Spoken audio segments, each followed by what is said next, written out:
Le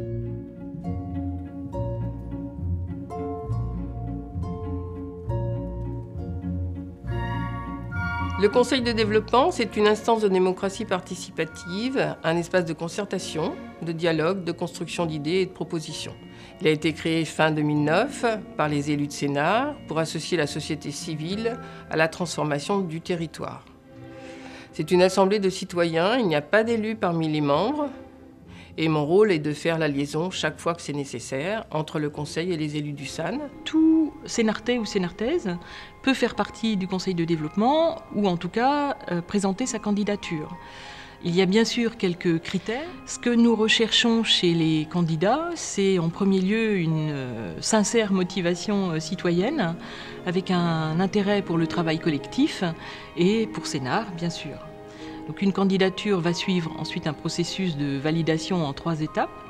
Lors d'un premier rendez-vous, je vais expliquer le fonctionnement du conseil et répondre à toutes les questions qui concernent son organisation. Si le candidat, à l'issue de ce premier rendez-vous, maintient sa candidature, il va rencontrer 2 membres de l'équipe d'animation du conseil pour échanger avec eux sur les questions de motivation et d'attente. Et puis au final, ce sont les élus du bureau syndical du SAN qui vont valider la candidature. Est-ce que ça prend du temps? En réalité, ça donne plutôt du temps. C'est du temps d'échange, du temps de savoir, du temps de connaissance sur un grand nombre de thématiques ou de domaines sur le territoire de la ville nouvelle de Sénart. En termes d'organisation, le conseil de développement de Sénart est quasiment à l'identique de ceux qui existent dans les grandes villes, Lyon ou ailleurs. Il faut savoir que c'est structuré à 3 niveaux. Vous avez un premier niveau qui est l'Assemblée générale plénière, et là c'est 2 fois par an, un grand maximum. Vous avez ensuite le conseil d'animation qui se réunit 1 voire 2 fois par mois. C'est un petit groupe restreint d'animateurs. Puis ensuite, vous avez les groupes de travail, où là, l'idée est d'échanger donc sur des thématiques bien particulières. Donc si certains sont plus enclins à parler de l'écoactivité, par exemple, ou d'autres sur l'attractivité, voilà, ce sont des gens qui vont se réunir en petits groupes restreints, 7-8, et ils vont se rencontrer 1 fois par mois, voire 2 fois si c'est nécessaire.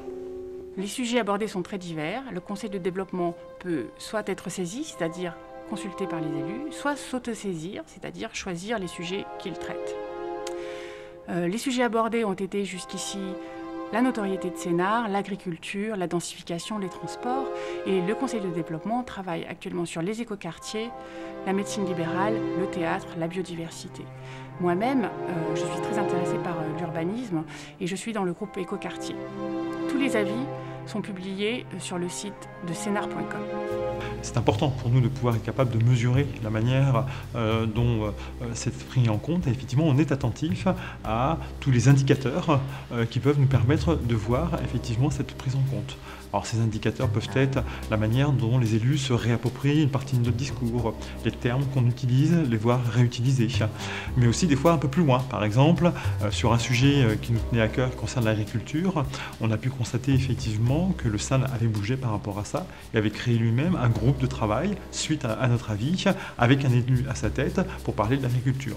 Donc ça c'est très très important pour voir de quelle manière on évolue. On n'a pas toujours les mêmes points de vue, c'est la logique des choses, entre une vision élue d'un territoire et une vision société civile d'un territoire, mais il est important que ce dialogue existe et que ces échanges puissent se faire, et que effectivement pour la motivation aussi des membres du conseil de développement, qu'au fur et à mesure du temps, eh bien effectivement nos avis font bouger les choses, et c'est ça finalement qui est le plus important. Le premier lien entre le conseil de développement de Sénart et les Sénartais, c'est d'abord tout simplement le fait que nous-mêmes, nous sommes habitants de Sénart. Donc bien évidemment, le lien est ténu et on y tient beaucoup.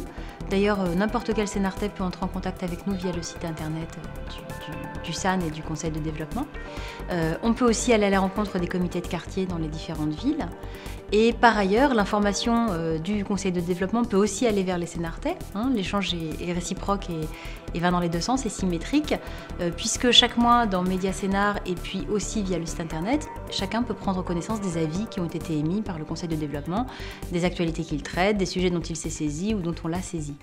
Et par ailleurs, un comité des élus a été mis en place avec des élus de chacune des 8 villes qui composent Sénart au sein de la Seine-et-Marne, afin de rester au plus près des préoccupations des Sénartais, de sentir et de connaître l'évolution de leurs besoins, de leurs demandes, puisque bien évidemment, à Sénart comme ailleurs, la société évolue.